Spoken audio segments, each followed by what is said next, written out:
This is my last and final video that I'm going to make about market farming, and here's a warning to you if you're thinking about getting into small scale farming or market farming in general. We've officially got our entire farm shut down, everything sold that we were planning on selling, and I want to give just some final thoughts and a final warning to those of you that are thinking about getting into market farming or even small scale agriculture in general.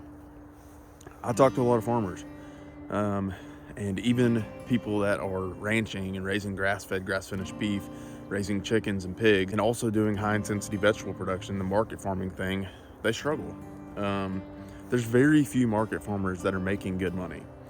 So we really have to ask the question, and my warning to you is, are you okay not making a lot of money? And I know if you're thinking about getting into this, you're not getting into it just solely to make money. But let's just be real. Money is something you have to live.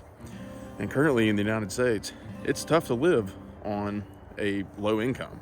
Inflation is high, the cost of real estate is high, the cost of goods is high. And so it's not easy to make good money market farming or be profitable. And I'm playing devil's advocate here because I've done it. And so I'm giving you the side of things that most people aren't going to share with you. Even the best of farmers aren't just making tons of money. They've got a ton of overhead, and small scale farming and market farming is just very labor intensive.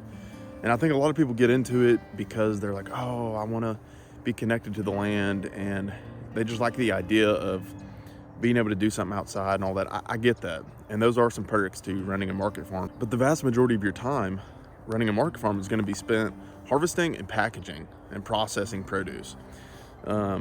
It's very labor intensive. Like, if you're older and thinking about getting into this, you may rethink it. It is hard on your back, it's hard on your body. And at the end of the day too, are you okay making, $40,000 a year? Some people may be like, that's great, I'm happy with that, I can live off that.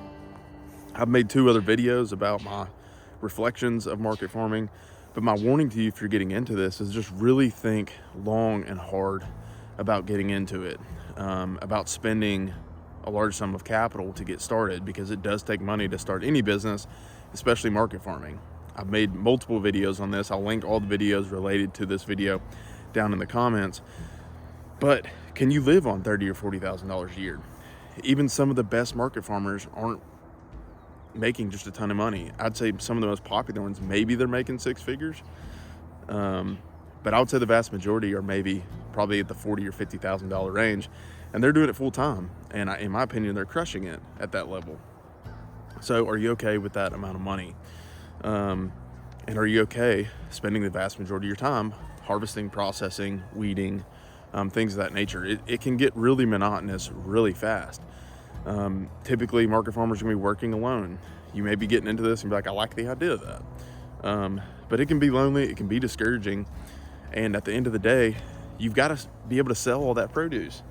And growing is the easy part. I've talked a lot about this. Growing is the easy part, selling is a whole other ball game. And so if you don't like people, if you're not good with people, you better get good with people really fast, because you've got to be able to sell that product. You've got to be able to find sales outlets to sell that product. You better have a good farmer's market. That's going to be where you're going to get the most amount of money for your produce. If you're selling wholesale to restaurants or food hubs, that's going to squeeze down your profit margins pretty significantly. And so it's just not an easy industry, y'all, to make money in. And I know it's not all about money, but like, you got to have it to live. And so I don't want to be devil's advocate here, but at the same time, my warning to you is just, it's not easy. There's a lot of other fields you can get into to make more money. But I understand you may be wrestling with, I want to do something I'm passionate about.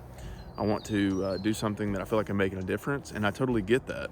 And I'm not saying you can't do it and you can't love it and you can't make money doing it. I'm just saying it's very difficult. It's hard to make the numbers work, because even if you scale and you scale up and you're like, hey, we're gonna just scale this thing to make more money, well, you've got more overhead then.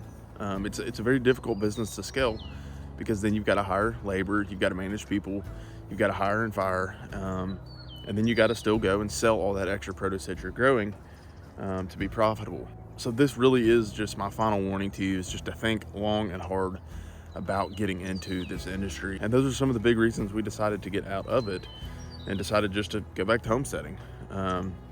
because then I can actually just enjoy it as a hobby and a passion and grow food for me and my family. And so if you found this video helpful, y'all hit the like and subscribe button. I'll link all those videos I was mentioning down below in the comments if you want to watch those. We'll catch you on the next one.